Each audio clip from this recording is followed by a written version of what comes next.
Hallelujah. ಕರ್ತನ ನಾಮಕ್ಕೆ ಸ್ತೋತ್ರವಾಗಲಿ. ಎಲ್ ಶಡಾಯ್ ಸಭೆಯ ಆನ್ಲೈನ್ ಆರಾಧನೆಗೆ ನಿಮಗೆಲ್ಲರಿಗೂ ಸ್ವಾಗತ. ನಾವು ಕರ್ತನನ್ನು ಒಟ್ಟಾಗಿ ಸೇರಲು ನಾವು ಮತ್ತೊಂದು ಆವರ್ತಿ ಬಂದಿದ್ದೇವೆ. ನಾವು ಇರುವಂಥ ಸ್ಥಳಗಳಲ್ಲಿ ನಮ್ಮ ಕಣ್ಣುಗಳನ್ನು ನಾವು ಮುಚ್ಚಿಕೊಳ್ಳುತ್ತಾ ನಾವು ಆತನ ಮೇಲೆ ನಮ್ಮ ದೃಷ್ಟಿಯನ್ನು ಇಡೋಣ ಪ್ರಿಯರೇ. Hallelujah, hallelujah. ನಮ್ಮ ಸಜೀವನಾದಂಥ ಯೇಸುವೆ, ನಿನ್ನ ಮುಂದೆ ನಾವು ಬಾಗುತ್ತೇವೆ. ನೀನೇ ನಮ್ಮ ಒಡೆಯನು, ನೀನೇ ನಮ್ಮ ರಕ್ಷಕನೆಂಬುದಾಗಿ ನಾವು ಘೋಷಿಸುತ್ತೇವೆ ಸ್ವಾಮಿ. ಕರ್ತನೆ, ಇಂಥ ಒಂದು ಸಮಯಗಳಲ್ಲಿ ನಿನ್ನನ್ನು ಮತ್ತೊಂದು ಆವರ್ತಿ ಕರ್ತನೆ ನಿನ್ನ ಮೇಲೆ ನಮ್ಮ ದೃಷ್ಟಿಯನ್ನು ನೀಡಲು ಕೊಟ್ಟಿರುವಂಥ ಈ ಒಂದು ಅವಕಾಶಕ್ಕಾಗಿ ನಿನಗೆ ಸ್ತೋತ್ರ ಸಲ್ಲಿಸುತ್ತೇವೆ.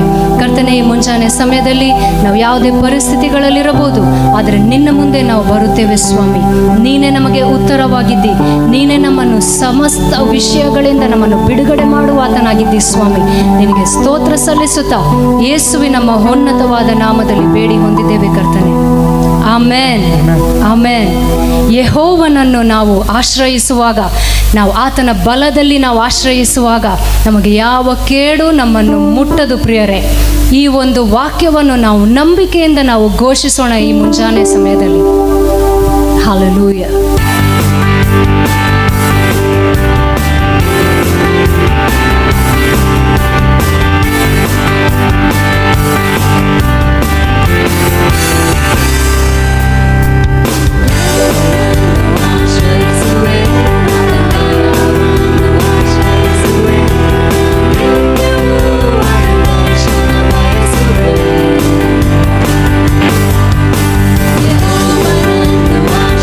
Away.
ಪ್ರೀತಿಗಾಗಿ ನಾವು ತವಕಿಸುವಾಗ ಆತನು ನಮಗೆ ಎಲ್ಲವನ್ನು ಆತನು ನಮಗೆ ಒದಗಿಸುವ ಆತನಾಗಿದ್ದಾನೆ. ಹಲ್ಲೆಲೂಯಾ. ಇಂಥ ಒಳ್ಳೆಯ ದೇವರನ್ನು ನಾವು ಆರಾಧಿಸುವಾಗ ನಾವು ಆತನ ಮೇಲೆ ನಮ್ಮ ದೃಷ್ಟಿಯನ್ನಿಡೋಣ ಪ್ರಿಯರೇ. ಹೌದು, ಪಾಪವನ್ನು ತೊಲಗಿಸಲು, ಶಾಪವನ್ನು ನೀಗಿಸಲು ಆತನು ಪರಲೋಕವನ್ನು ಬಿಟ್ಟು ನಮಗೋಸ್ಕರ ಬಂದಿದ್ದಾನೆ. ನನಗೋಸ್ಕರ, ನಿಮಗೋಸ್ಕರ, ಈ ಲೋಕದಲ್ಲಿರುವಂಥ ಪ್ರತಿಯೊಬ್ಬೊಬ್ಬರಿಗೋಸ್ಕರ ಪ್ರಿಯರೇ. ಹಲ್ಲೆಲೂಯಾ. ನಿನ್ನ ರಾಜ್ಯ ಬರಲಿ ಸ್ವಾಮಿ. ನಮ್ಮ ದೇಶದಲ್ಲಿ ನಮ್ಮ ಪ್ರತಿಯೊಂದೊಂದು ನಾಯಕರನ್ನು ಕರ್ತನೆ ನಿನ್ನ ಮುಂದೆ ನಾವು ತರುತ್ತೇವೆ. ಅವರಿಗೆ ಬೇಕಾದಂಥ ಜ್ಞಾನವನ್ನು, ನಿನ್ನ ಸಹಾಯವನ್ನು ಕರ್ತನೆ ಪ್ರತಿಯೊಂದೊಂದನ್ನು ದಯಪಾಲಿಸು, ಅವರನ್ನು ಭದ್ರಪಡಿಸು ಕರ್ತನೆ.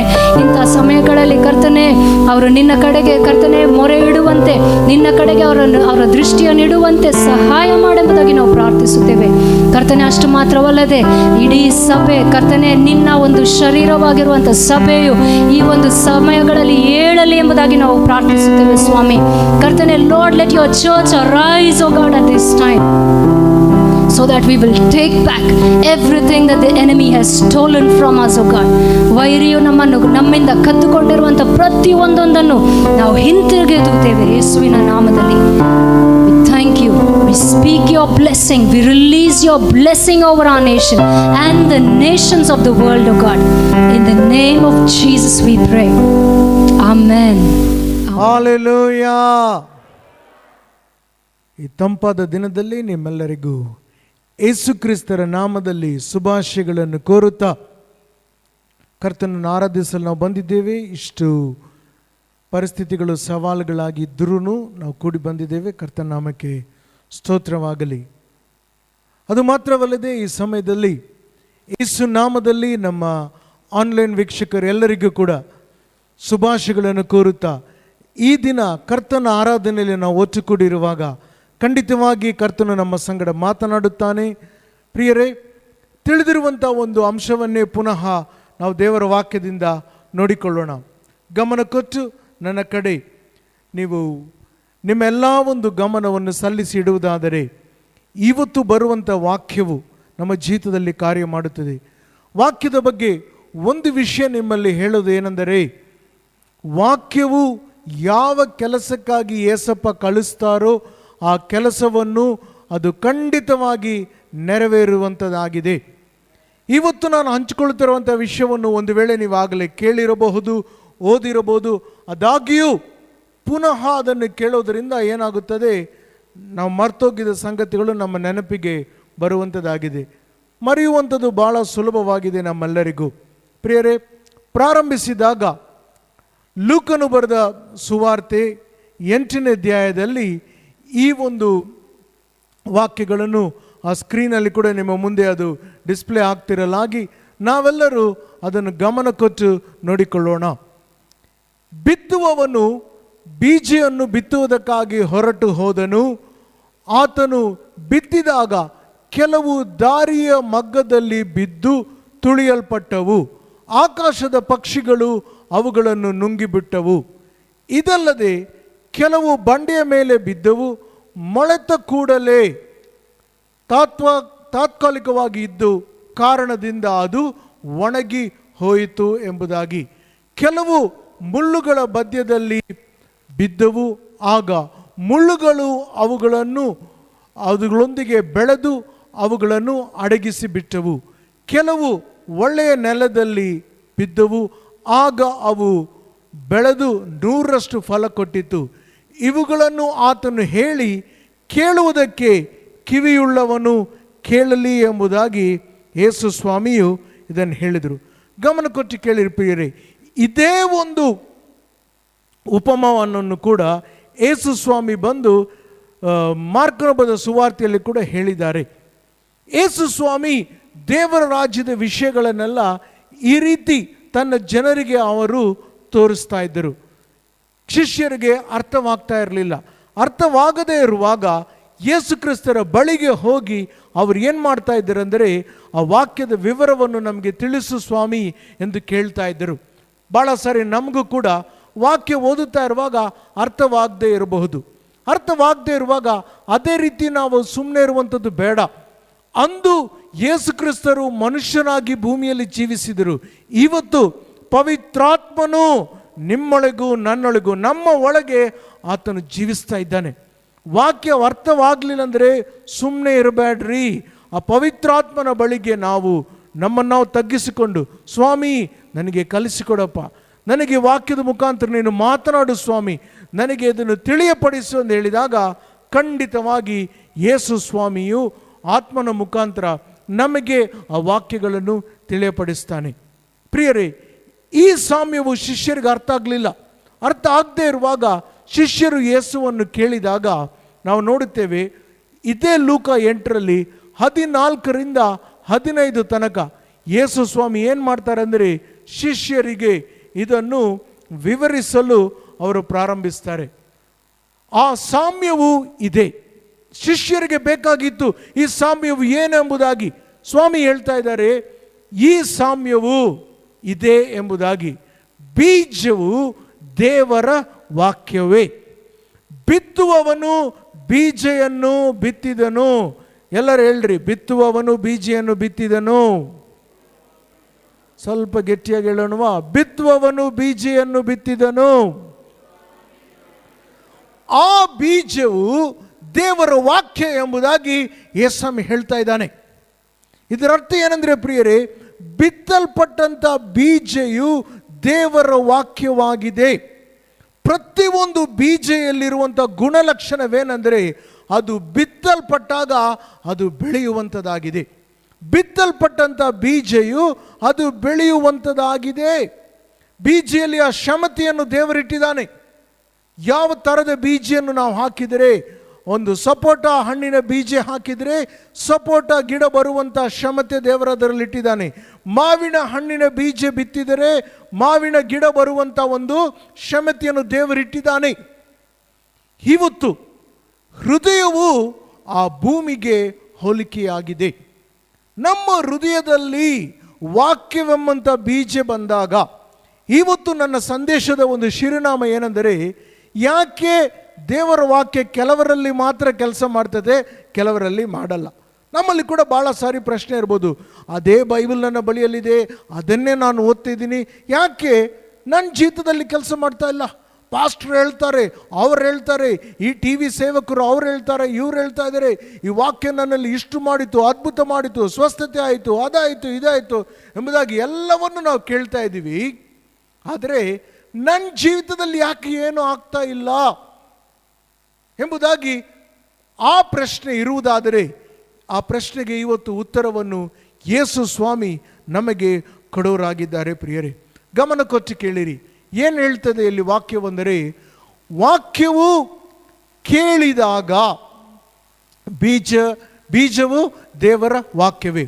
ವಾಕ್ಯವನ್ನು ಕೇಳಿದವರು ನಂಬಿ ರಕ್ಷಣೆ ಹೊಂದಿಕೊಳ್ಳದಂತೆ ಸೈತಾನನು ಬಂದು ಅವರ ಹೃದಯದೊಳಗಿಂದ ಆ ವಾಕ್ಯವನ್ನು ತೆಗೆದು ಬಿಡುವನು. ಮೊದಲನೇ ಭೂಮಿ ಏನು? ಬೀಜ ಬಿತ್ತು. ಆದರೆ ಬೀಜ ಬೆಳೆಯೋದಕ್ಕಿಂತ ಮುಂಚಿತವಾಗಿಯೇ ಆಕಾಶದ ಪಕ್ಷಿಗಳು ಅದನ್ನು ತೆಗೆದುಕೊಂಡು ಹೋಯಿತು. ಇಲ್ಲಿ ಯೇಸಪ್ಪ ನಮ್ಗೆ ಏನು ಹೇಳ್ತಿದ್ದಾರೆ ಅಂದರೆ, ಆ ಒಂದು ನೆಲ ಯಾವುದು, ಆ ಒಂದು ಭೂಮಿ ಯಾವುದು, ವಾಕ್ಯವನ್ನು ಕೇಳಿದಿ ಅವರು ರಕ್ಷಣೆ ಹೊಂದಬಾರದು ಎಂಬುದಾಗಿ ತಕ್ಷಣವೇ ಸೈತಾನನು ಬಂದು ಏನು ಮಾಡ್ತಾನೆ? ಆ ವಾಕ್ಯವನ್ನು ತೆಗೆದು ಬಿಡ್ತಾನೆ. ಪ್ರಿಯರೇ, ಸೈತಾನನು ಎಂದಿಗೂ ಆಲಸ್ಯ ಮಾಡೋದಿಲ್ಲ, ತಡೆ ಮಾಡುವುದಿಲ್ಲ. ಅವನಿಗೆ ಗೊತ್ತು, ಸ್ವಲ್ಪ ಅವನು ತಡೆ ಮಾಡಿ ಲೇಟ್ ಮಾಡಿದರೆ ಆ ಬೀಜ ಇದೆಯಲ್ಲ, ಆ ಬೀಜಕ್ಕೆ ಕ್ಷಮತೆ ಇದೆ. ಅದು ಬಿತ್ತಲ್ಪಟ್ಟ ಮೇಲೆ ಅದನ್ನು ನಂಬಿದರೆ ರಕ್ಷಣೆ ಆಗ್ತದೆ. ನಮ್ಮಲ್ಲಿ ಪ್ರತಿಯೊಬ್ಬರು ಪ್ರಿಯರೇ, ಈ ಬೈಬಲ್ ಇದರ ವಾಕ್ಯವನ್ನು ನಂಬಿದರೆ ಅದು ಸ್ವಸ್ಥತೆ ವಾಕ್ಯವಾಗಿದ್ದು, ನೀವು ನಾನು ಅದನ್ನು ನಂಬಿದರೆ ನಮಗೆ ಸ್ವಸ್ಥತೆ ಆಗ್ತದೆ. ಅದು ಬಿಡುಗಡೆ ವಾಕ್ಯವಾಗಿದ್ದು, ನೀವು ನಾನು ಆ ವಾಕ್ಯವನ್ನು ನಂಬಿದರೆ ನಮ್ಮಲ್ಲಿ ಬಿಡುಗಡೆ ಆಗ್ತದೆ. ಅದಕ್ಕೆ ಸೈತಾನನಿಗೆ ಚಾನ್ಸ್ ತಗೊಳ್ಳಿಕ್ಕೆ ಇಷ್ಟವಿಲ್ಲ. ಒಂದು ಚೂರು ಕೂಡ ಆತನ ಲೇಟ್ ಮಾಡೋದಿಲ್ಲ. ನಾವೆಲ್ಲ ಲೇಟ್ ಮಾಡ್ತೀವಲ್ಲ ಎಲ್ಲದಕ್ಕೂ, ಸೈತಾನ್ ಲೇಟ್ ಮಾಡಲ್ಲ. ಲೇಟ್ ಮಾಡಿದನ ಅವನಿಗೆ ಗೊತ್ತು ಆ ವಾಕ್ಯದಲ್ಲಿ ಆ ಕ್ಷಮತೆ ಇದೆ, ಶಕ್ತಿ ಇದೆ ಎಂಬುದಾಗಿ. ಇದು ಮೊದಲನೇ ಭೂಮಿ. ವಾಕ್ಯ ಕೇಳ್ತಾರೆ, ಏನಾಯಿತು? ಅದು ಕೇಳಿ ಅವರು ಅರ್ಥ ಮಾಡಿಕೊಳ್ಳೋದಕ್ಕಿಂತ ಮುಂಚಿತವಾಗಿ ಸೈತಾನ ಅದನ್ನು ತೆಗೆದು ಬಿಡ್ತಾನೆ. ಅದಕ್ಕೆ ನಾವೆಲ್ಲರಿಗೆ ಹೇಳ್ತಾ ಇರ್ತೀವಿ, ವಾಕ್ಯ ಕೇಳ್ತಾ ಇರುವಾಗ, ವಾಕ್ಯ ಓದ್ತಾ ಇರುವಾಗ, ವಾಕ್ಯದ ಕಡೆನೇ ಗಮನವಿರಲಿ. ಮೊಬೈಲ್ ಕಡೆ ಅಲ್ಲ, ಅಲ್ಲಿ ಇಲ್ಲಿ ಎಲ್ಲ, ಆಚೆ ಕಡೆ ಇಲ್ಲ, ಈಚೆ ಕಡೆ ಇಲ್ಲ. ನಿಮ್ಮ ಪಕ್ಕದಲ್ಲಿ ಬಾಂಬ್ ಬಿದ್ದರೂ ಕೂಡ ನಮ್ಮ ಲಕ್ಷಣ, ನಮ್ಮ ಗಮನ ವಾಕ್ಯದ ಮೇಲೇ ಇರಬೇಕು. ಆಮೇನ್. ಇದು ಮೊದಲನೇ ಭೂಮಿ. ಎರಡನೇ ಭೂಮಿ ಯಾವುದು ನೋಡ್ರಿ ಪ್ರಿಯರೇ? ಬಂಡೆಯ ನೆಲ ಯಾವುದೆಂದರೆ, ಅವರು ವಾಕ್ಯವನ್ನು ಕೇಳಿದಾಗ ಸಂತೋಷದಿಂದ ಅಂಗೀಕರಿಸುತ್ತಾರೆ. ಇವರು ಬೇರಿಲ್ಲದಿರುವ ಕಾರಣದಿಂದ ಸ್ವಲ್ಪ ಕಾಲ ನಂಬಿ ಶೋಧನೆ, ಸಂಕಟ, ನೋವು, ಕಷ್ಟ ಬಂದಾಗ ಬಿದ್ದು ಹೋಗ್ಬಿಡ್ತಾರೆ. ಎರಡನೇ ಭೂಮಿ ಯಾವುದು? ಬೀಜ ಅವರಲ್ಲಿ ಬಿದ್ದಿದೆ, ಸಂತೋಷದಿಂದ ಅದನ್ನು ಸ್ವೀಕರಿಸ್ತಾರೆ. ಪ್ರಿಯರೇ, ಎಷ್ಟು ಸಾರಿ ನೀವು ನಾನು ದೇವರ ವಾಕ್ಯವನ್ನು ಕೇಳಿದಾಗ ಸಂತೋಷ ಪಡಲಿಲ್ಲ. ಕೆಲವರು ಚಪ್ಪಾಳೆ ತಟ್ತಾರೆ, ವಿಸಿಲ್ ಹೊಡಿತಾರೆ, ಹಲ್ಲೆಲೂಯಾ ಅಂತಾರೆ, ಆಮೆನ್ ಅಂತಾರೆ. ಇದೆಲ್ಲ ನಾವು ಮಾಡ್ತೇವೆ. ಯಾಕೆ? ವಾಕ್ಯ ನಮ್ಮಲ್ಲಿ ಸಂತೋಷ ಉತ್ಪತ್ತಿ ಮಾಡುತ್ತದೆ.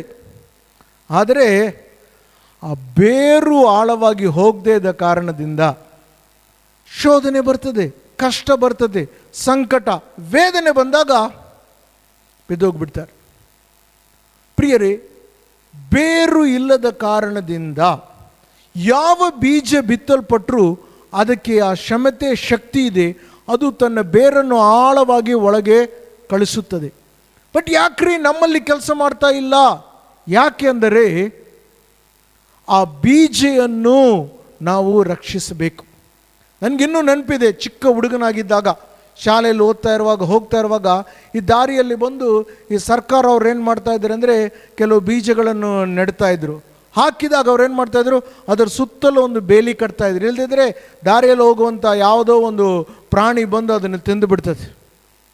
ದೇವರ ವಾಕ್ಯವನ್ನು ಕೇಳೋದು ಮಾತ್ರವಲ್ಲ, ನಾವು ಅದನ್ನು ಭದ್ರವಾಗಿ ಅದನ್ನು ಕಾಪಾಡಿಕೊಳ್ಳಬೇಕು.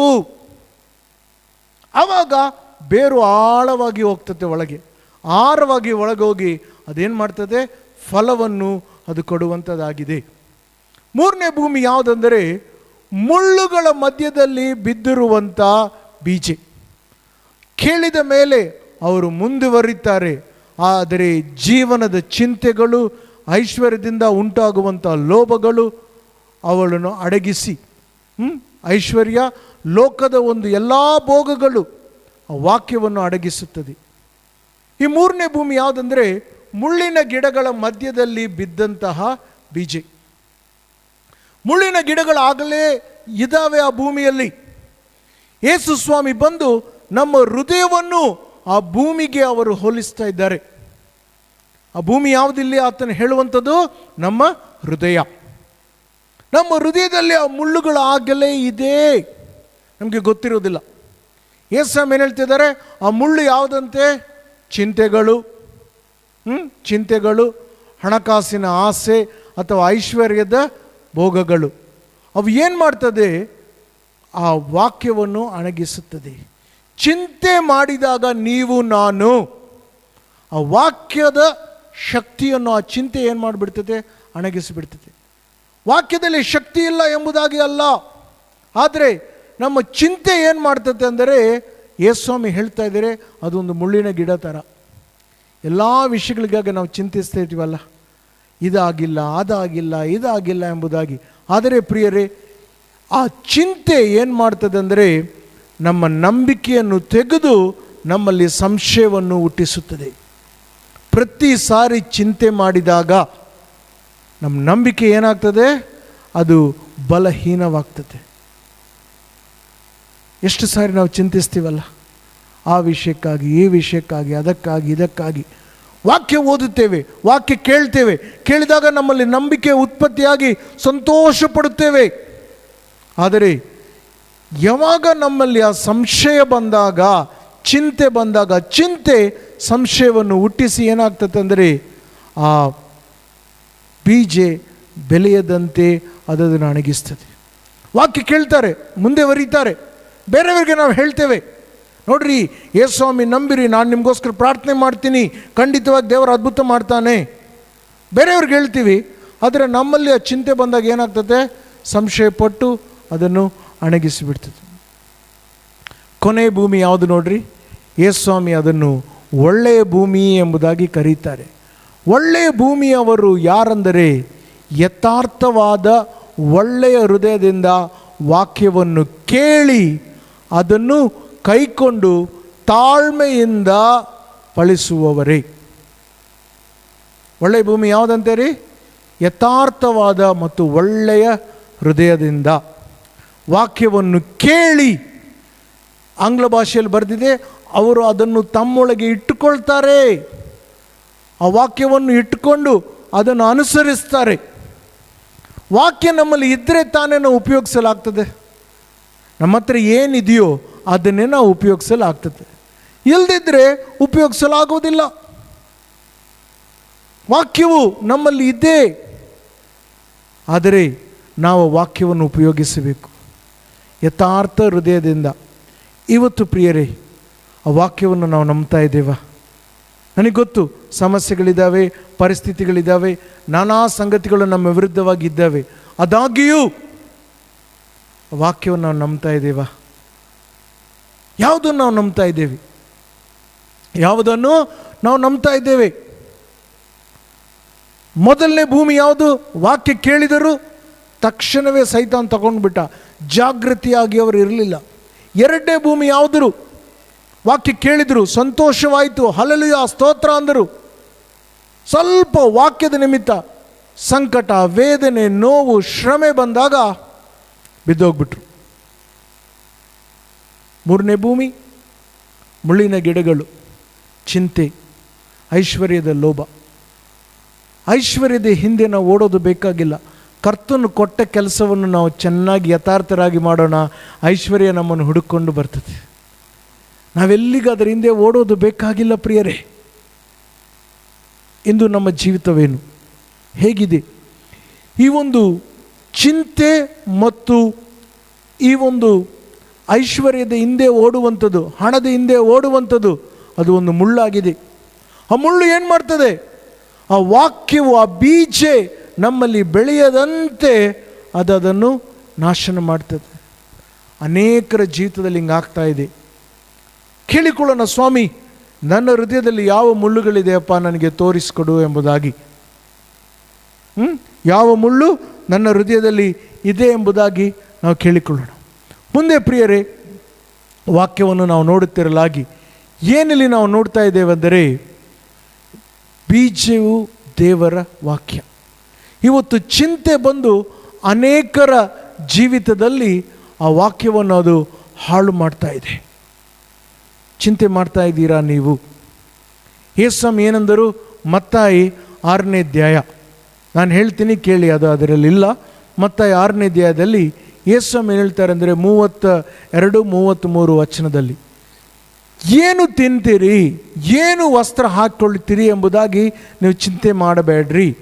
ಪರಲೋಕದ ನಿಮ್ಮ ತಂದೆಗೆ ಗೊತ್ತು ಆ ಸಂಗತಿಗಳು ನಿಮಗೆ ಬೇಕು ಎಂಬುದಾಗಿ. ಅವುಗಳಿಗಾಗಿ ನೀವು ಚಿಂತಿಸಬೇಡ್ರಿ. ದೇವರ ರಾಜ್ಯವನ್ನು, ನೀತಿಯನ್ನು ಗಮನ ಕೊಟ್ಟು ಕೇಳಿರಿ. ದೇವರ ವಾಕ್ಯವನ್ನು, ನೀತಿಯನ್ನು ನೀವು ಮೊಟ್ಟ ಮೊದಲನೇದಾಗಿ ಹುಡುಕಿರಿ. ಈ ಎಲ್ಲ ಸಂಗತಿಗಳು ನಿಮಗೆ ಕೂಡಿಸಲ್ಪಡುತ್ತದೆ ಅಥವಾ ಸೇರಿಸಲ್ಪಡುತ್ತದೆ. ದೇವರಿಗೆ ಗೊತ್ತು ನಮಗೆ ಊಟ ಬೇಕು, ದೇವರಿಗೆ ಗೊತ್ತು ನಮಗೆ ವಸ್ತ್ರ ಬೇಕು, ದೇವರಿಗೆ ಗೊತ್ತು ನಾವು ಇರಲಿಕ್ಕೆ ಸ್ಥಳ ಬೇಕೆಂಬುದಾಗಿ. ಒಬ್ಬ ಸೇವಕರು ಸುಂದರವಾಗಿ ಇದರ ಬಗ್ಗೆ ಒಂದು ಉದಾಹರಣೆ ಕೊಟ್ಟರು. ಭಾಳ ವಯಸ್ಸಾದ ಸೇವರು, ವೃದ್ಧ ಸೇವಕರು, ಅನುಭವ ಇದ್ದವರು. ಅವ್ರು ಹೇಳಿದ್ದು ನನಗೆ ತುಂಬ ಇಷ್ಟವಾಯಿತು. ಈ ಮತ್ತಾಯ 6:32-33 ಅವರು ವರ್ಣಿಸ್ತಾ ಇದ್ರು. ಎಲ್ಲರ ಗಮನ ಕೊಟ್ಟು ನನ್ನ ಕಡೆ ನೋಡಿ ಒಂದು ಕ್ಷಣ. ಅವ್ರು ಏನು ಹೇಳಿದರು ಅಂದರೆ, ನಾವೆಲ್ಲರೂ ಹೋಟೆಲ್ಗೆ ಹೋದಾಗ ಇಡ್ಲಿ ತೊಗೊತೇವೆ. ಇಡ್ಲಿ ತೊಗೊಂಡಾಗ ಇಡ್ಲಿ ಜೊತೆಗೆ ಚಟ್ನಿ, ಸಾಂಬಾರು ಕೊಡ್ತಾನೆ. ಇಡ್ಲಿ 3 ಇರ್ತದೆ, ಕೆಲವು ಕಡೆ 4 ಕೊಡ್ಬೋದು. ಕಾಯಿನ್ ಇಡ್ಲಿ ಅಂದರೆ ಒಂದು 8-10 ಇರ್ತದೆ. ಆ ಇಡ್ಲಿ ತಗೊಳ್ಳೋದು 3 ಇದ್ದರೂ ಕೂಡ ಸಾಂಬಾರು, ಚಟ್ನಿ ಎಷ್ಟು ಬೇಕಂದ್ರೂ ಅಷ್ಟು ಕೊಡ್ತಾ ಇರ್ತಾನೆ, ಅವನು ಹಾಕ್ತಾ ಇರ್ತಾನೆ ಅವನು. ಹೌದಲ್ಲ? ಅನುಭವ ಇರಬೇಕಲ್ಲ. ಎಷ್ಟು ಸಾಂಬಾರು ಚಟ್ನಿ ಎಕ್ಸ್ಟ್ರಾ ತೊಗೊಂಡ್ರು ಅವನು ಅದಕ್ಕೆ ರೊಕ್ಕ ತಗೊಳ್ಳೋಂಗಿಲ್ಲ. ಆದರೆ ಇಡ್ಲಿ ಎಕ್ಸ್ಟ್ರಾ ಬೇಕಂದ್ರೆ ಅದಕ್ಕೆ ರೊಕ್ಕ ತೊಗೊತಾನೆ. ಸೊ ಭಾಳ ವಿಶ್ವಾಸಿಗಳು ಏನು ಮಾಡ್ತಾರಂತೆ, ಆ ಚಟ್ನಿ ಮತ್ತು ಸಾಂಬಾರ್ಗಾಗಿ ಅದರ ಹಿಂದೆ ಹೋಗ್ತಾ ಇರ್ತಾರೆ. ಹೋಗಬೇಡ, ಇಡ್ಲಿ ಹಿಂದೆ ಹೋಗು, ಇಡ್ಲಿ ತೊಗೊಂಡ್ಬಿಟ್ರೆ ಸಾಂಬಾರು ಚಟ್ನಿ ತನ್ನಷ್ಟಕ್ಕೆ ತಾನೇ ಬರ್ತಾ ಇರ್ತದೆ. ದೇವರ ರಾಜ್ಯ, ಆತ ನೀತಿಯನ್ನು ಹುಡುಕೋಣ. ನಿಮಗೆ ಏನು ಬೇಕೋ ಆ ಸಂಗತಿಗಳು ನಿಮ್ಮನ್ನು ಹುಡುಕಿಕೊಂಡು ನಿಮ್ಮ ಬಳಿಗೆ ಬರ್ತದೆ ಪ್ರಿಯರೇ. ಹಲ್ಲೆಲೂಯ. ಅನೇಕ ಸಾಕ್ಷಿಗಳು ಹೇಳ್ಬೋದು, ಸಮಯವಿಲ್ಲ. 2 ಘಟನೆಗಳನ್ನು ಹೇಳ್ತೇನೆ ಈ ಲಾಕ್ಡೌನ್ ಪೀರಿಯಡಲ್ಲಿ ಆದದ್ದು. ಅನೇಕ ಹೇಳ್ಬೋದು, ಹೇಳ್ಕೊತ ಹೋದರೆ ಸಮಯ ಸಾಕಾಗಲ್ಲ ನಮಗೆ.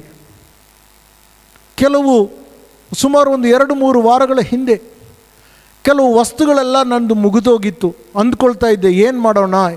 ಉದಾಹರಣೆಗೆ ಇವತ್ತು ರಾತ್ರಿ ಒಂದು 8-8ವರೆಗೆ ಆಲೋಚನೆ ಮಾಡ್ತಾಯಿದ್ದೆ, ನಾಳೆ ಬೆಳಗ್ಗೆ ಅದನ್ನು ಎಲ್ಲಿಗೆ ಹೋಗಿ ತೊಗೊಂಡು ಬರೋಣ, ಯಾವ ಅಂಗಡಿಗೆ ಹೋಗಿ ತೊಗೊಂಡು ಬರೋಣ.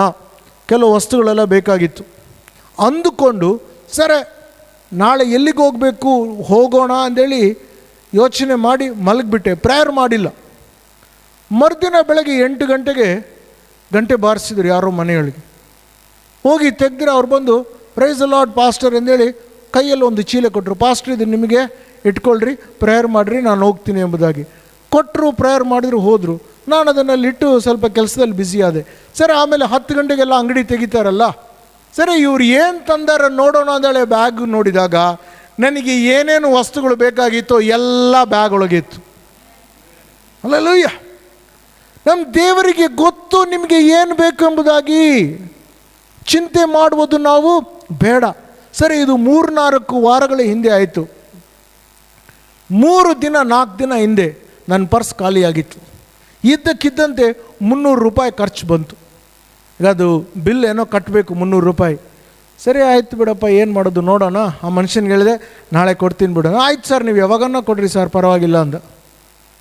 ಅದೇ ದಿನ ಮಧ್ಯಾಹ್ನ, ಅವನಿಗೆ ಬೆಳಗ್ಗೆ ನಾನು ಹೇಳಿದೆ, ಅದೇ ದಿನ ಮಧ್ಯಾಹ್ನ ಅದ್ಭುತವಾದ ರೀತಿಯಲ್ಲಿ ದೇವರು ಮನೆಗೆ ಯಾರೊಬ್ಬರು ಬಂದು ಒಂದು ಕವರ್ನ ಕೊಟ್ಟಿದ್ರು. ನಾನು ಇರಲಿಲ್ಲ ಕೂಡ ಆ ಟೈಮ್ ಮನೆಯಲ್ಲಿ.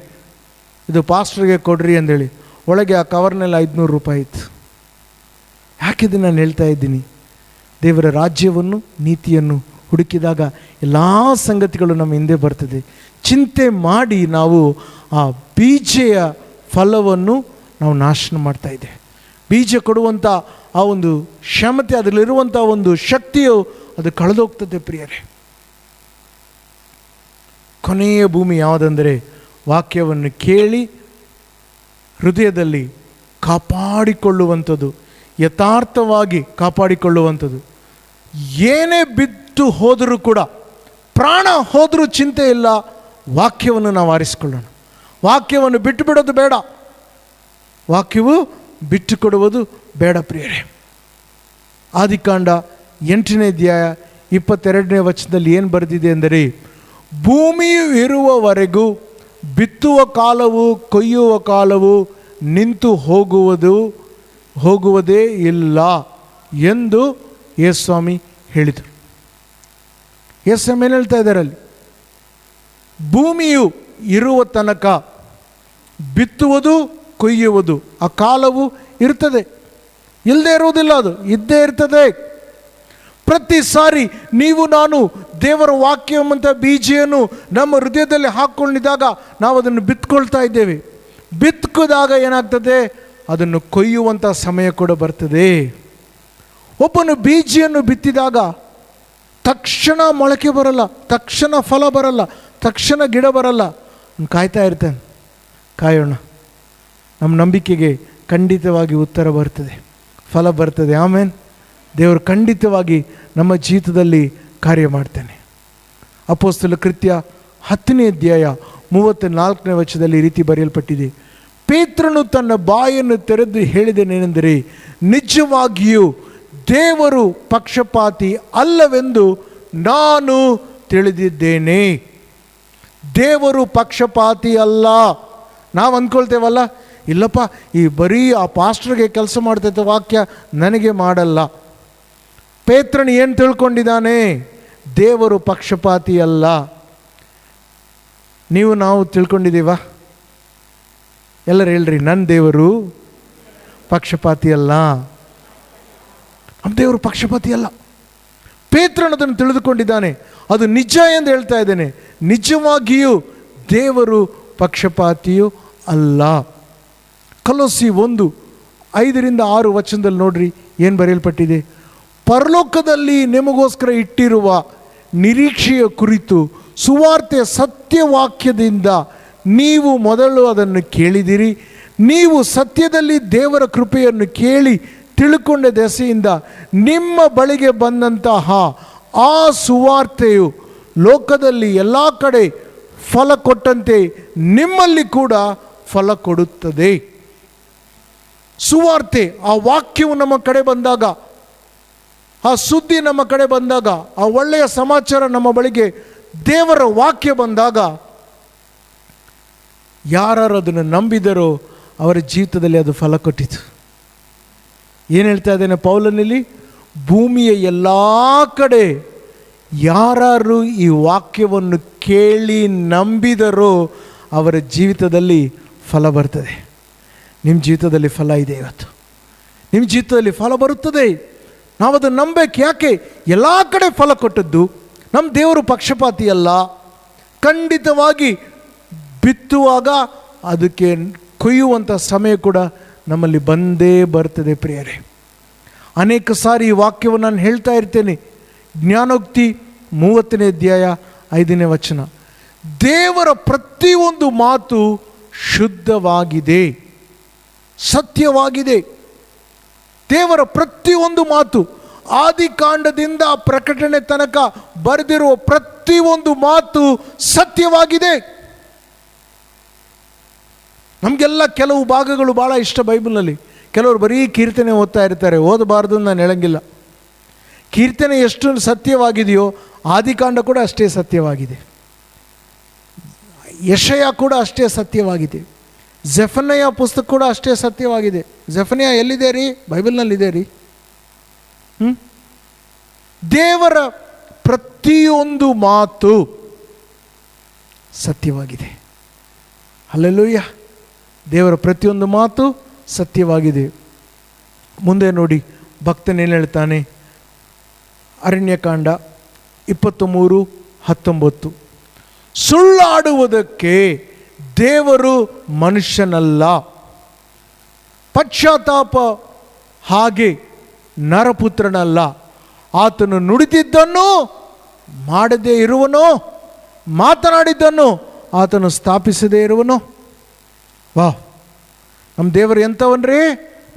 ಮನುಷ್ಯನಲ್ಲ ಸುಳ್ಳಾಡೋದಕ್ಕೆ. ಅಂದರೆ ಮನುಷ್ಯರು ಭಾಳ ಸುಳ್ಳಾಡ್ತಾರಲ್ಲ, ನಾವೆಲ್ಲ ಸುಳ್ಳಾಡ್ತೀವಲ್ಲ. ನರಪುತ್ರನಲ್ಲ ತನ್ನ ಮನಸ್ಸನ್ನು ಬದಲಾಯಿಸ್ಕೊಳ್ಳೋದಕ್ಕೆ. ಆತನು ಏನಾದರೂ ಹೇಳಿದಾನ ಬೈಬಲ್ನಲ್ಲಿ, ಅದು ಖಂಡಿತವಾಗಿ ಆಗೇ ತೀರ್ತದೆ. ಆಮೇನ್. ಖಂಡಿತವಾಗಿ ಆಗೇ ತೀರುತ್ತದೆ. ಆತನು ಹೇಳಿದಾನ, ಅದನ್ನು ಹಾಗೇ ತೀರ್ತದೆ. ತನ್ನ ಮಾತನ್ನು ಆತನು ಬದಲಾಯಿಸ್ಕೊಳ್ಳೋದಲ್ಲ. ಭಾಳ ಸರಿ ನಾವು ಮಾಡ್ತೇವಲ್ಲ ಹಂಗೆ. ಇಲ್ಲಪ್ಪ, ನಾನು ಆ ಅರ್ಥದಿಂದ ಹೇಳಿಲ್ಲ, ನೀನು ಇಟ್ಲ ಚಿಪ್ನ ನಾನು ಹೀಗೆ ಹೇಳಿದೆ, ಹಾಗೆ ಹೇಳಿದೆ ಎಂಬುದಾಗಿ. ನಮ್ಮ ದೇವರ ಆ ರೀತಿ ಅಲ್ಲ ಪ್ರಿಯರೇ. ಆತನು ಹೇಳಿದ್ದನ್ನು ಮಾಡುತ್ತಾನೆ ಮತ್ತು ಸತ್ಯವೇನೋ ಅದನ್ನೇ ಆತನು ಹೇಳುವನಾಗಿದ್ದಾನೆ. ಪ್ರತಿ ಬೀಜೆಯಲ್ಲಿ ಬೆಳೆಯುವಂತಹ ಒಂದು ಕ್ಷಮತೆ ಇದೆ. ಆದರೆ ಆ ಬೀಜೆಯನ್ನು ಬೆಳೆಸುವಂಥದ್ದು ನಿಮ್ಮ ನನ್ನ ಒಂದು ಕರ್ತವ್ಯವಾಗಿದೆ. ನಾವು ಮಾಡ್ಕೋಬೇಕು. ಒಬ್ಬ ವ್ಯವಸಾಯ ಮಾಡುವವನು ಬೀಜ ಹಾಕಿದಾಗ ಆತನು ಆ ಬೀಜಕ್ಕೆ ಬೆಳವಣಿಗೆ ಬೇಕಾಗಿದೆ ಎಲ್ಲ ಸಂಗತಿಗಳನ್ನು ಆತನು ಮಾಡಿದಾಗ ಆ ಬೀಜ ಫಲ ಕೊಡ್ತದೆ. ನಮ್ಮ ಜೀವಿತದಲ್ಲಿ ಕೂಡ ನಾವು ಹಾಗೆ ಮಾಡಬೇಕು ಪ್ರಿಯರೇ. ಇವತ್ತು ಈ 4 ಭೂಮಿಗಳಲ್ಲಿ ನನ್ನ ಹೃದಯವು ಯಾವ ರೀತಿ ಇದೆ ನಾವು ನೋಡಿಕೊಳ್ಳೋಣವಾ? ದಾರಿಯ ಬಳಿಯಲ್ಲಿದ್ದಂಥ ಒಂದು ಭೂಮಿ, ನಮ್ಮ ಹೃದಯ ಆ ರೀತಿ ಇದೆಯಾ? ವಾಕ್ಯ ಕೇಳಿದ ತಕ್ಷಣ ಮರ್ತು ಬಿಡ್ತೇವೆ. ಸೈತಾನ ಅದನ್ನು ತೊಗೊಂಡು ಹೋಗ್ಬಿಡ್ತಾನೆ. ಇಲ್ಲಿ ವಾಕ್ಯ ಕೇಳ್ತೇವೆ, ಈ ಬಾಗಿಲು ದಾಟು ಒಳಗೆ ಆಯ್ತು, ಮರ್ತೋಯ್ತು, ತೊಗೊಂಡೋಗ್ಬಿಡ್ತಾನೆ ಸೈತಾನ್. ಅದಕ್ಕೆ ಫಲ ಬರ್ತಾ ಇಲ್ಲ. 2ನೇ ಭೂಮಿ ಕಲ್ಲಿನ ಭೂಮಿ. ಸ್ವಲ್ಪ ಕಷ್ಟ ಬಂದರೆ ಬೈಬಲ್ ಓದೋದು ನಾವು ನಿಲ್ಲಿಸ್ಬಿಡ್ತೀವಿ. ಎಷ್ಟು ಬೈಬಲ್ ಓದಿದ್ದೀರೇ ರೀ, ಕಷ್ಟ ಹೆಚ್ಚಾಗ್ತಾ ಇದೆ ರೀ, ಅದಕ್ಕೆ ನಾನು ನಿಲ್ಲಿಸ್ಬಿಡ್ತೀನಿ. ಪ್ರಿಯರೇ, ಸ್ವಲ್ಪ ಶ್ರಮೆ ಕಷ್ಟ ಬಂದಾಗ ಬೈಬಲ್ ಓದೋದು ನಾವು ನಿಲ್ಲಿಸೋದು ಬೇಡ. ಮೂರನೇ ಭೂಮಿ, ಮುಳ್ಳಿನ ಭೂಮಿ. ಮುಳ್ಳುಗಳಾಗಲೇ ಇದ್ದಾವೆ ನಮ್ಮ ಹೃದಯದಲ್ಲಿ. ಮನುಷ್ಯನ ಹೃದಯದಲ್ಲಿ ಹುಟ್ಟಿದಾಗಿಂದ ಬೆಳೀತಾ ಇರುವಾಗ ಚಿಂತೆಗಳು ಬರ್ತಾ ಇದ್ದಾವೆ. ಆದರೆ ಆ ಚಿಂತೆ ಏನು ಮಾಡ್ತದೆ? ವಾಕ್ಯವನ್ನು ಅಣಗಿಸಿ ಅದು ಬೆಳೆಯದಂತೆ ಅದು ತನ್ನ ಕಾರ್ಯವನ್ನು ಮಾಡುತ್ತದೆ. ನಮ್ಮ ಬಗ್ಗೆ ಏನು ಪ್ರಿಯರೇ? ಗಮನ ಕೊಚ್ಚಿ ಕೇಳಿರಿ. ಕೊನೆಯ ಒಂದು ಭೂಮಿ ಯಾವುದೆಂದರೆ ಒಳ್ಳೆಯ ಭೂಮಿ. ಯಥಾರ್ಥವಾದ ಹೃದಯದಿಂದ ವಾಕ್ಯವನ್ನು ಕೇಳಿ ವಾಕ್ಯವನ್ನು ಕಾಪಾಡಿಕೊಂಡು ಹೃದಯದಲ್ಲಿ 100% ಫಲ ಕೊಡುತ್ತದೆ. ದೇವರ ವಾಕ್ಯವಂತ ಬೀಜ ಇದೆಲ್ಲ, ಅದರಲ್ಲಿ ಶಕ್ತಿ ಇದೆ, ಕ್ಷಮತೆ ಇದೆ. ಆರೋಗ್ಯದ ವಾಕ್ಯವಾಗಿದ್ದರೆ ನಾವು ಅದನ್ನು ನಮ್ಮ ಹೃದಯದಲ್ಲಿ ಹಾಕ್ಕೊಂಡ್ರೆ ನಮ್ಮ ಶರೀರದಲ್ಲಿ ಅನಾರೋಗ್ಯ ಬರಲಿಕ್ಕೆ ಆಸ್ಪದವಿಲ್ಲ. ಬಡತನದಿಂದ, ಕಷ್ಟದಿಂದ, ಸಾಲಗಳಿಂದ ನಾವು ಕಷ್ಟಪಡುತ್ತಾ ಇದ್ದರೆ ಆ ವಾಕ್ಯವನ್ನು ನಮ್ಮ ಹೃದಯದಲ್ಲಿ ಹಾಕ್ಕೊಂಡರೆ ಖಂಡಿತವಾಗಿ ಆ ಪರಿಸ್ಥಿತಿಯಿಂದ ಹೊರಗೆ ಬರೋದಕ್ಕೆ ವಾಕ್ಯ ನಮಗೆ ಸಹಾಯ ಮಾಡುತ್ತದೆ. ಪ್ರಿಯರೇ, ಯಾಕೆ ಕೆಲವರಲ್ಲಿ ಮಾಡ್ತಾ ಇದೆ, ಕೆಲವರಲ್ಲಿ ಮಾಡ್ತಾ ಇಲ್ಲ? ಗಮನ ಕೊಟ್ಟು ವಾಕ್ಯವನ್ನು ಕೇಳಿರಿ. ಜ್ಞಾನೋಕ್ತಿ 4ನೇ ಅಧ್ಯಾಯ, ಜ್ಞಾನೋಕ್ತಿ 4ನೇ ಅಧ್ಯಾಯ 20ರಿಂದ 22 ವಚನದಲ್ಲಿ ಈ ರೀತಿ ಬರೆಯಲ್ಪಟ್ಟಿದೆ. ಜ್ಞಾನೋಕ್ತಿ 20ರಿಂದ 22. ನನ್ನ ಮಗುವೇ, ಗಮನ ಕೊಟ್ಟು ನನ್ನ ವಾಕ್ಯವನ್ನು ಕೇಳು. ಗಮನ ಕೊಟ್ಟು ನನ್ನ ವಾಕ್ಯವನ್ನು ಕೇಳು.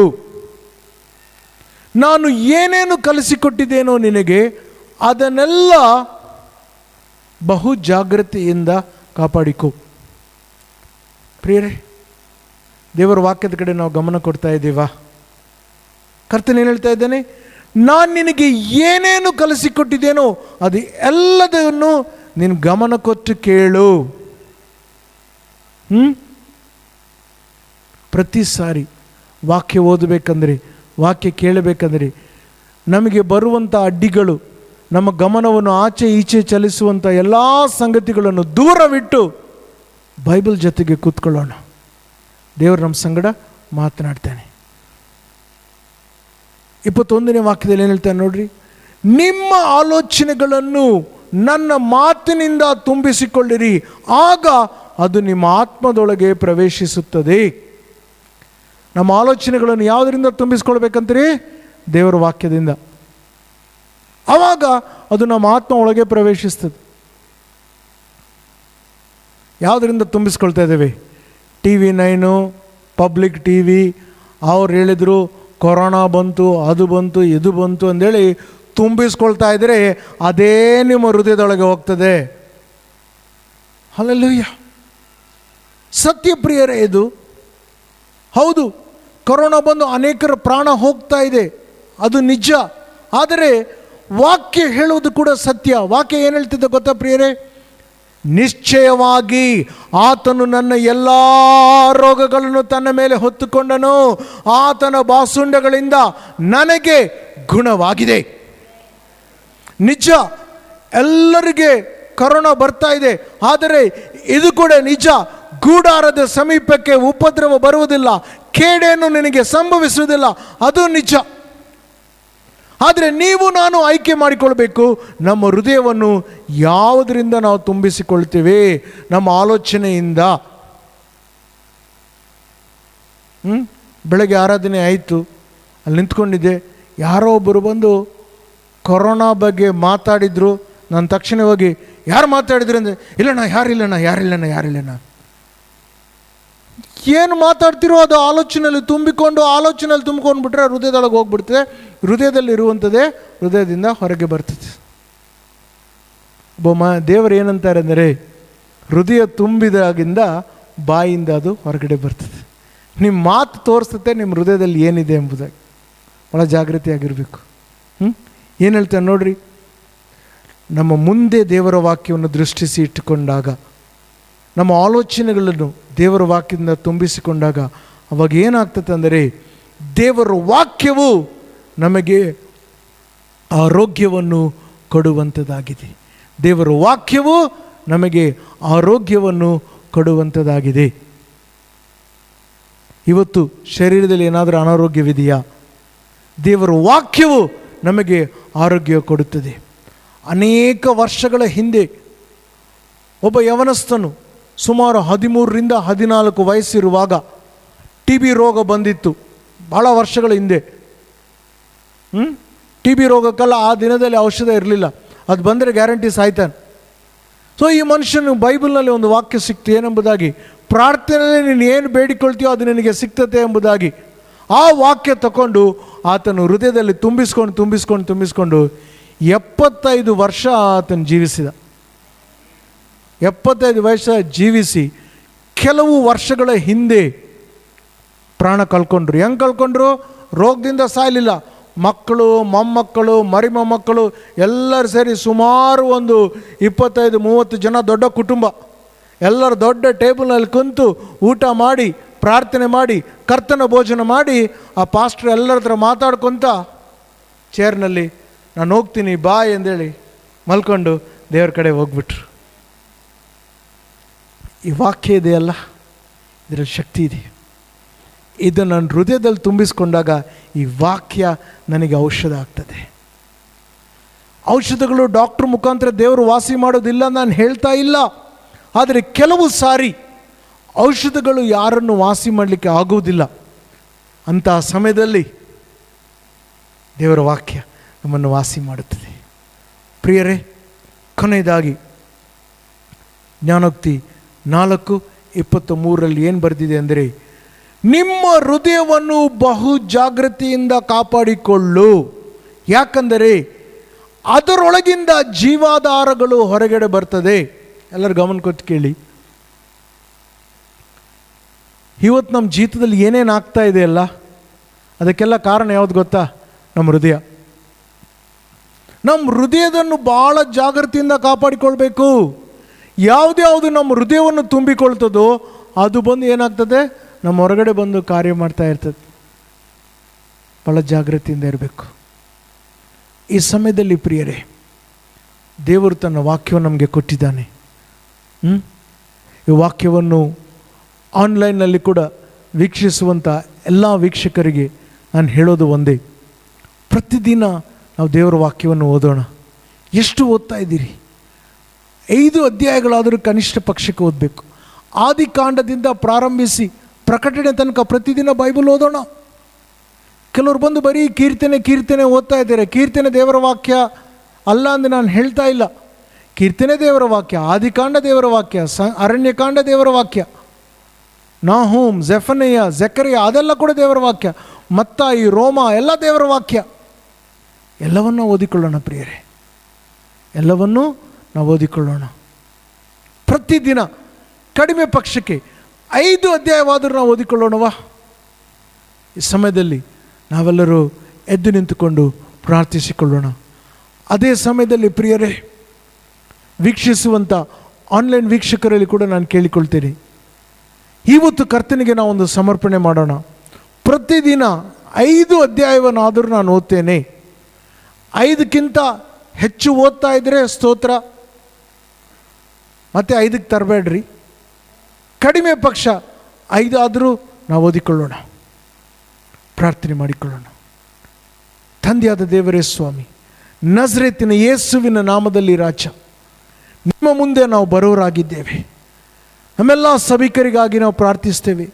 ಆನ್ಲೈನಲ್ಲಿ ವೀಕ್ಷಿಸುವವರಿಗಾಗಿ ಕೂಡ ನಾವು ಪ್ರಾರ್ಥಿಸ್ತಿದ್ದೇವೆ ಸ್ವಾಮಿ. ಏಸಪ್ಪ, ಅವರು ನಿನ್ನ ಮುಟ್ಟು ಸ್ವಾಮಿ, ಬಲಪಡಿಸು ಸ್ವಾಮಿ, ಆಶೀರ್ವದಿಸು ತಂದೆಯೇ ಯೇಸುವಿನ ನಾಮದಲ್ಲಿ ರಾಜ. ಯಾರು ಇವತ್ತು ತೀರ್ಮಾನ ತಗೊಂಡಿದ್ದಾರೋ ಕಡಿಮೆ ಪಕ್ಷ 5 ಅಧ್ಯಾಯವನ್ನಾದರೂ ನಾವು ಓದುತ್ತೇವೆ ಎಂಬುದಾಗಿ ಅವ್ರನ್ನು ಬಲಪಡಿಸಿರಿ. ಬಹು ಜಾಗೃತಿಯಿಂದ ಆ ವಾಕ್ಯವನ್ನು ನಮ್ಮ ಹೃದಯದಲ್ಲಿ ಕಾಪಾಡಿಕೊಂಡು 100ರಷ್ಟು ಫಲ ಕೊಡಲಿಕ್ಕೆ ನಮಗೆ ಸಹಾಯ ಮಾಡು. ಅದೇ ರೀತಿ ಸ್ವಾಮಿ, ಯಾರು ತಮ್ಮ ಕಾಣಿಕೆಗಳು ದಶಮಾಂಶಗಳನ್ನು ಕೊಡುತ್ತಾ ಇದ್ದಾರೋ ಪ್ರತಿಯೊಬ್ಬರನ್ನು ಆಶೀರ್ವದಿಸು, ಆ ಕರಗಳನ್ನು ಆಶೀರ್ವದಿಸು, 100ರಷ್ಟು ಅವರಿಗೆ ದಯಪಾಲಿಸು ಸ್ವಾಮಿ. ಹೊಂದಿಕೊಳ್ಳಲು ಸ್ಥಳವಿಲ್ಲದ ಹಾಗೆ ಅವ್ರು ನೀನು ಆಶೀರ್ವದಿಸ್ತೇನೆ ಎಂಬುದಾಗಿ ವಾಕ್ಯದಲ್ಲಿ ಹೇಳಿದಿ ರಾಜ. ವಂದನೆ ಸ್ವಾಮಿ. ಮತ್ತೊಂದು ಸಾರಿ ನಾವು ಇದೇ ರೀತಿ ಕೂಡಿ ಬರೋ ತನಕ ನಾವು ನಿನ್ನಲ್ಲಿಯೂ ನಿನ್ನ ವಾಕ್ಯ ನಮ್ಮಲ್ಲಿ ನೆಲೆಗೊಳ್ಳುವಂತೆ ಸಹಾಯ ಮಾಡು ಸ್ವಾಮಿ.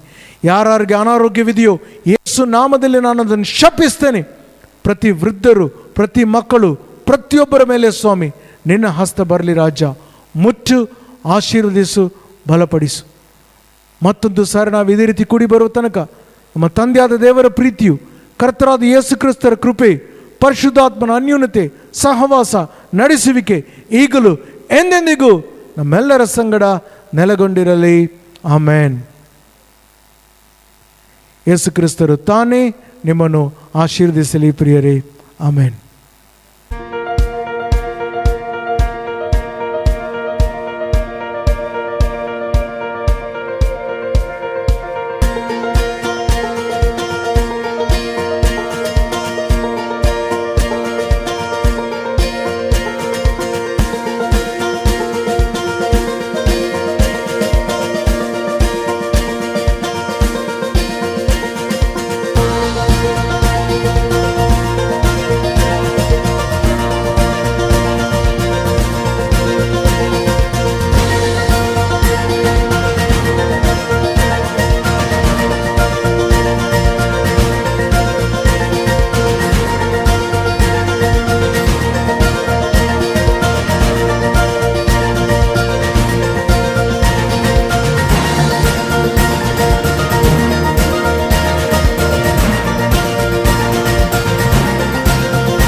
ನಿಮ್ಮ ಸತತವಾದ ಸಹಕಾರ ಹಾಗೂ ಸಹಭಾಗಿತ್ವಕ್ಕಾಗಿ ನಿಮ್ಮನ್ನು ಮೆಚ್ಚುತ್ತೇವೆ.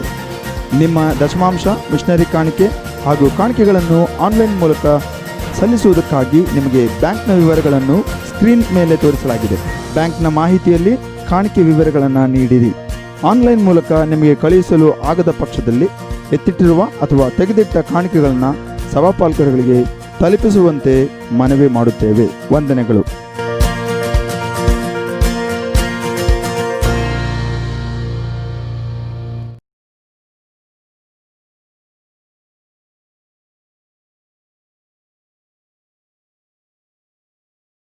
ಆನ್ಲೈನ್ ಆರಾಧನೆಯನ್ನು ವೀಕ್ಷಿಸೋದಕ್ಕಾಗಿ ಚರ್ಚ್ ಆಫ್ ಎಲ್ ಶಡಾಯ್ನಿಂದ ನಿಮ್ಮೆಲ್ಲರಿಗೂ ಹೃತ್ಪೂರ್ವಕ ವಂದನೆಗಳು. ನಿಮಗಾಗಿ ನಾವು ಪ್ರಾರ್ಥನೆ ಮಾಡಲು ಸಿದ್ಧರಾಗಿದ್ದೇವೆ. ನಿಮಗೆ ಸ್ಕ್ರೀನ್ ಮೇಲೆ ತೋರಿಸಲಾದಂತಹ ಈ ಒಂದು ನಂಬರ್ಗೆ ಸಂಪರ್ಕಿಸಿರಿ. ನಿಮ್ಮ ಜೊತೆಯಲ್ಲಿ ಸಂಪರ್ಕದಲ್ಲಿರಲು ಮತ್ತು ನಿಮಗಾಗಿ ಪ್ರಾರ್ಥಿಸಲು ನಾವು ಸಿದ್ಧರಾಗಿದ್ದೇವೆ.